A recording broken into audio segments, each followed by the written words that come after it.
Africa Today News New York, my name is Krista Chris and you're welcome to a weekly news roundup. Below are the news that made talking points for us in the week that just ended.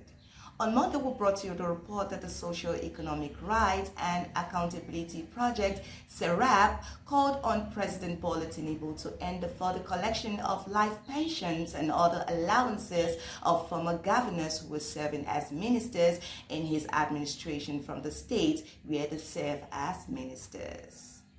On the same day, we reported that the Economic Community of West African States, ECOWAS, came out to rubbish the widely reported claims of manipulation by external powers in its efforts to resolve the political instability in Niger Republic. It stressed that it was not being remote controlled. Still on Monday, we informed you that the president of the Spanish Football Federation, RFEF, Luis Rubiales, finally tendered an apology for kissing star player Jenny Hermoso on the lips after Spain won the Women's World Cup. On Tuesday, we reported that the president of Nigeria, Bola Tinubu, called on the 45 ministers he inaugurated to meet the expectations of Nigerians for a renewed socio-economic development. He pointed out that the ministers were carefully selected based on their track record of excellence and achievement in public and private sectors, reflecting the diversity in Nigeria.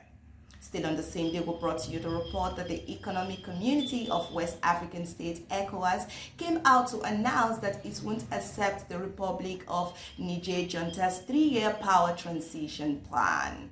The leader of the Niger junta, General Abdurrahmani Tichani, had earlier in the televised broadcast said that the army will only hand over power to the civilian government in the next 3 years.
On Wednesday, we reported that the presidential candidate of the Labour Party in the just concluded Nigerian election, Mr. Peter Obi, finally responded to a report flying around on social media that he was presently in talks with Atiku Abubakar and Rabiu Kwankwaso for a possible measure to wrest power from the All Progressive Congress APC, assuring supporters of his commitment to his party.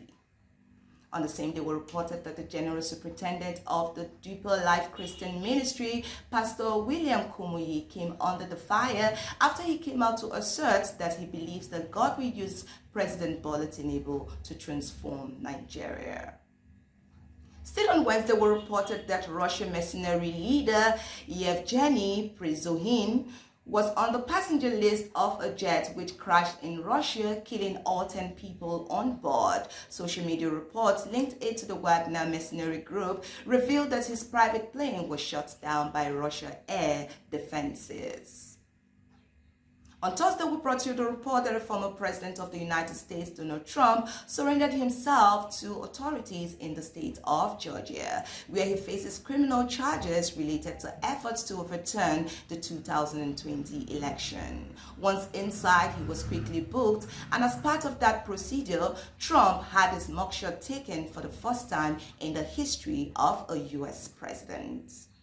On the same day, we informed you that Saudi Arabia and Iran were among 6 countries invited to join BRICS as new members next year. South African President Cyril Ramaphosa has announced on the final day of a summit of the group that considers itself a counterweight to Western power. The group, encompassing 5 major emerging economies: China, Brazil, South Africa, Russia, and India, which makes decision by consensus, agreed on the guiding principles, standards, criteria, and procedures of the BRICS expansion process. During the 3-day annual summit held in Johannesburg this week, Ramaphosa said on Thursday.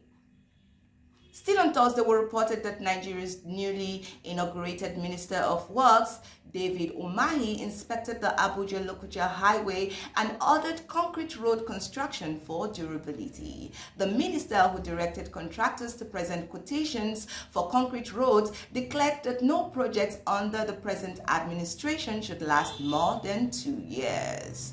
On Friday, we brought you the report that Nigeria's acting Inspector General of Police, IG Kayode Ebetoku, came out to send a serious warning to police officers in the country to stop denting the image of the police force with corruption.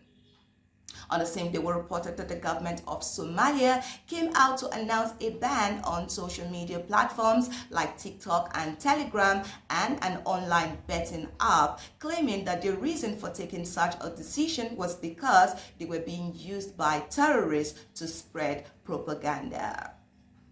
We also reported that the Kremlin on Friday brushed aside the widespread rumor that it was behind the death of Wagner chief Yevgeny Prigozhin, who was presumed dead in a plane crash 2 months after leading a mutiny in Russia.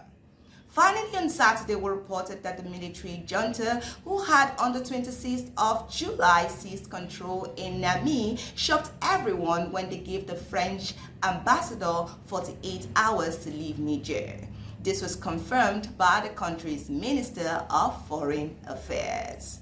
And lastly, we reported that the United Kingdom National Crime Agency, NCA, confirmed that the former president of the Organization of the Petroleum Exporting Countries, OPEC, Daizani Addison Madueke, was charged with bribery offenses relating to her time as Nigeria's oil minister. With this, we come to our weekly news roundup.